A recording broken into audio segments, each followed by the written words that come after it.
Hi, my name is Darshni Lafferty, and my partner Teresa Dawson and I decided to develop interactive books and share them with students in a lower age special needs class for our Teachers in Action project.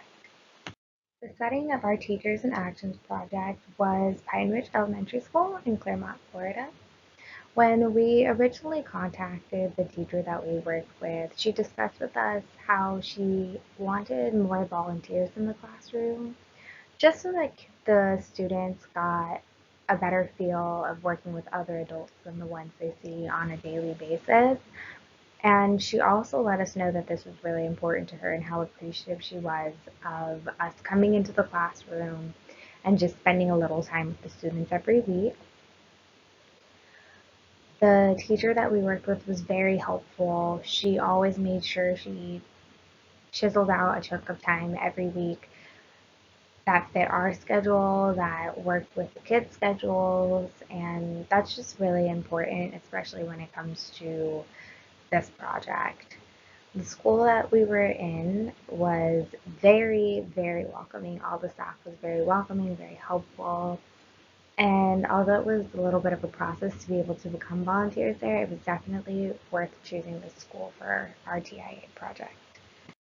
So for our activity, like I said before, we decided to make interactive books to share with the students. We were addressing the developmentally delayed community.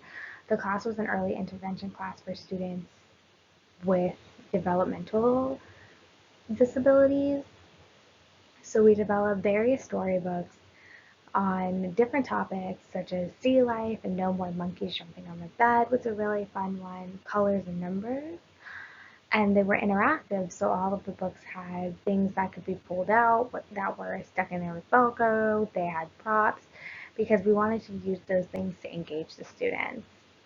We visited the classroom about once a week. Each visit was about an hour long.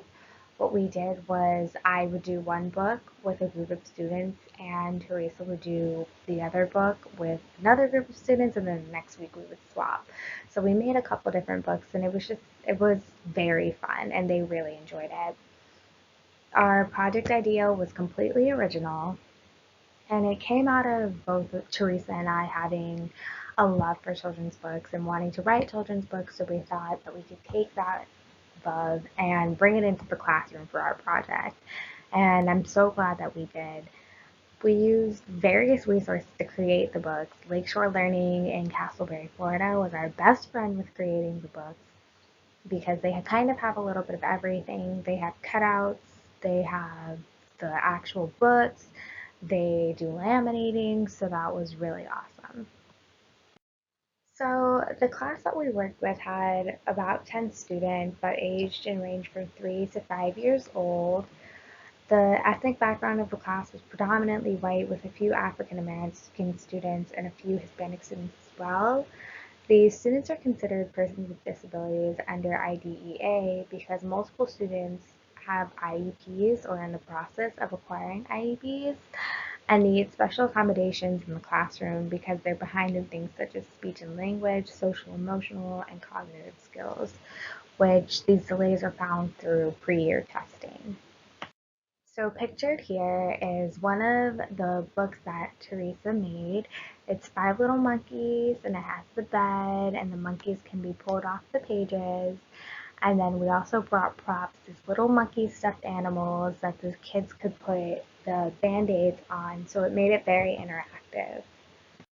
On this page is a book that I made. It's called What's in the Sea, and it had different facts about different sea life. And what we did was we pulled all the inserts out of the book before we read it, and we put them up on a little like Velcro pad, and you read the facts, and we would have the students guess what sea life it was. And we have the pictures up there, and what I did was draw outlines inside the book, so even if they were having some trouble figuring out what kind of sea life it was, they had those outlines to kind of give them a little hint and lead them in the right direction. The school we worked with had very strict rules on not photographing the students.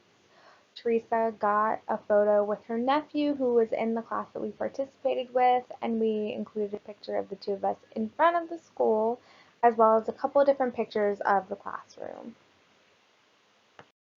Coming into this project, I was initially very nervous about working with students with disabilities because this was the first time that I had the opportunity to work with small groups of students that had learning disabilities. Although I have worked with students with disabilities, it wasn't in a really formal setting. One thing that definitely had a big impact on me throughout this project was just seeing the students and how excited they were to see us when we came into the classroom. The teacher never really told the students that we were coming, so it was kind of just like a big surprise for them, and they were just always so happy, and they would rush to come hug us and say hi and tell us little things, and I just thought that was awesome. So originally, when thinking about doing this project, I was worried about finding a group to work with. But I quickly remembered that my little nephew is in a pre-K ESE class, and they're 3 to 5 year olds. Most of them have language delays, and I've actually worked with these kids before, years ago. And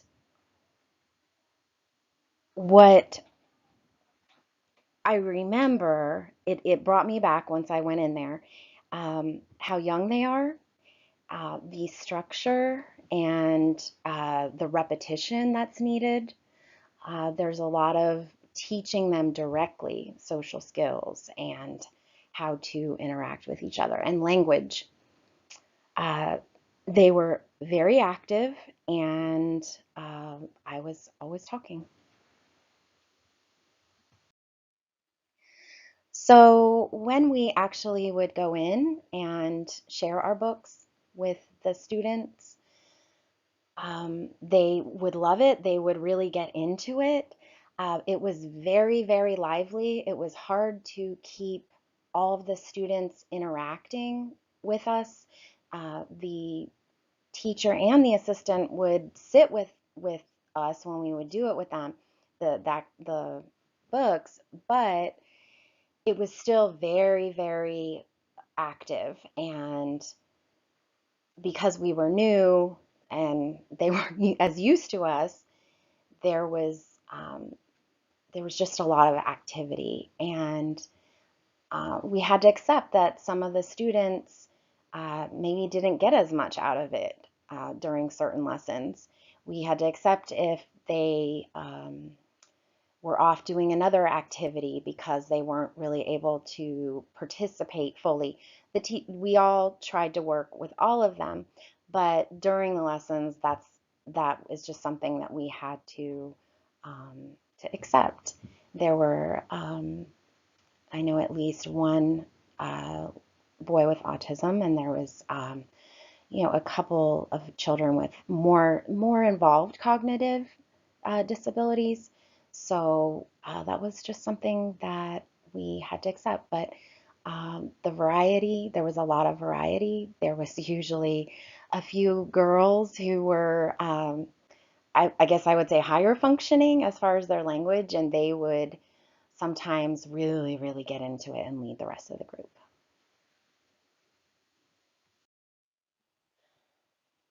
So each of the students had an IEP, um, depending on the different areas that they needed. Many of them would had speech and language therapy, occupational therapy, which is we learned that that's common at in that particular age group. We also noticed, and like I said in the previous slide, when we could distinguish during our lessons the students who were predominantly language impaired and language delayed, as opposed to students who had more of a cognitive disability or more difficulty speaking. Some of them in the class, there were a few kids that really couldn't uh, communicate yet.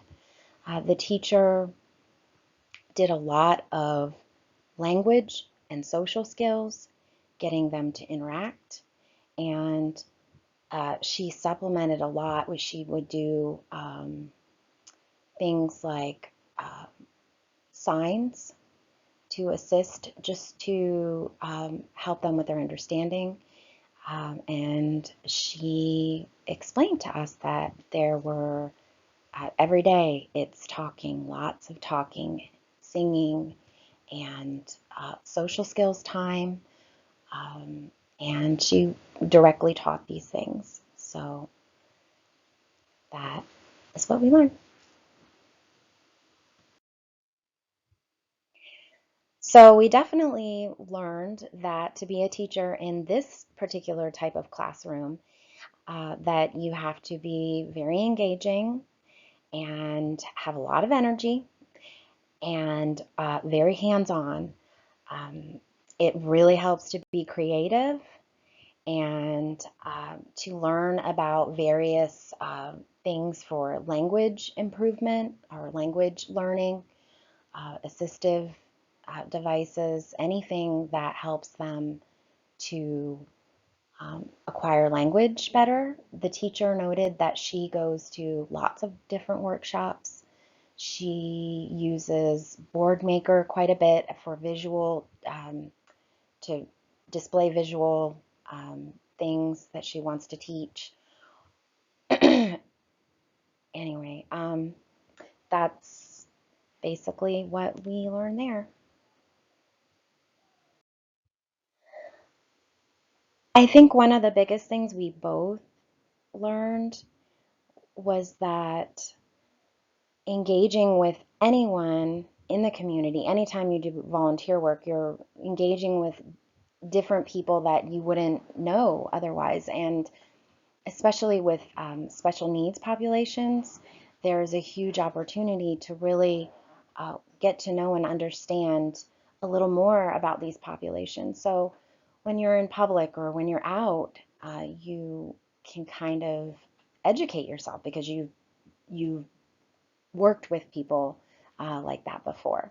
So I think that was a big thing for us. The other thing is that I personally, because I found it funny because it was just kind of, I guess, meant to be that I went back and worked with a pre-K ESE classroom, and I remembered how much I loved it years ago. It takes a lot of energy, and a lot of creativity and a lot of hands-on, but I really loved it, and I decided that I'm going to pursue that in the future. I think schools always need volunteers. It's wonderful and rare to have outside help, to have anyone who isn't a parent come in and interact with students. I think this could be so important and such an awesome thing, especially for the ESE classrooms. If there are specific ESE classrooms, they don't necessarily always have them at the schools. But I think it's really a cool thing when somebody from the community would go in and sign up as an addition or um, whatever else they call them, but as a volunteer. And I think it's just letting people know public schools can always use people who want to share their gifts with children. So that's that's I think it's an important aspect of, and it's just, I think sometimes it's just about reminding people about that option.